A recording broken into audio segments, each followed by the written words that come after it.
आपण लहानपणापासून ऐकत आलो आहोत, माणसाच्या मूलभूत गरजा तीनच असतात. एक अन्न, दोन वस्त्र, तीन निवारा. पण आजच्या काळात चौथी गरज म्हणजे मोबाईल फोन. बँकेचे व्यवहार मोबाईलवर, मुलांचं शिक्षण ऑनलाईन, वर्ग, होमवर्क, सुट्ट्या मोबाईलवरच ना. रेशनचं धान्य बघायचं असेल तर मेसेज येतो मोबाईलवर. शेतकऱ्यांना पीक विमा, हवामानाचा अंदाज मोबाईलवर. आणि दिवसभर अशीच महत्वाची काम करायला आपल्याला मोबाईल लागतो.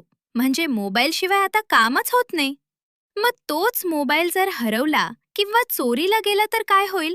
खात्यातून पैसे गायब, सिमचा गैरवापर, तुमच्या नावाने फसवणूक, फोटो आणि वैयक्तिक माहितीचा गैरवापर, सोशल मीडियाचा गैरवापर.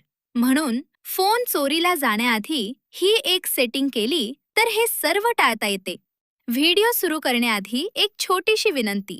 जर तुम्ही पहिल्यांदाच चॅनलवर आला असाल तर चॅनल सबस्क्राईब करा. मराठी चॅनलला मराठी लोकांची साथ हवी आहे. चला आता पाहू सिम लॉक कसं लावायचे. व्हिडिओमध्ये दाखवल्याप्रमाणे सेटिंग्ज उघडा किंवा सेटिंगमध्ये जाऊन सिम लॉक सर्च करा.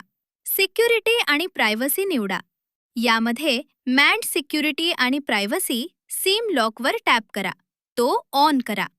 एक 4 अंकी पिन टाका. बस.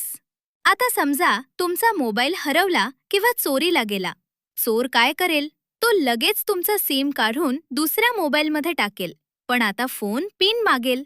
पिन टाकला नाही तर सिम चालूच होणार नाही. म्हणजे चोराचा प्लॅन फस. कारण तुम्ही तर सिम लॉक केलंय ना. पण लक्षात ठेवा, तो पिन विसरू नका. तो कुठेतरी लिहून ठेवा. पण दुसऱ्याला सांगू नका. जर 3 वेळा चुकीचा पिन टाकला तर सिम ब्लॉक होऊ शकतो. पुन्हा भेटूया अशाच माहितीपूर्ण व्हिडिओमध्ये. AI वापरा, स्मार्ट बना. धन्यवाद.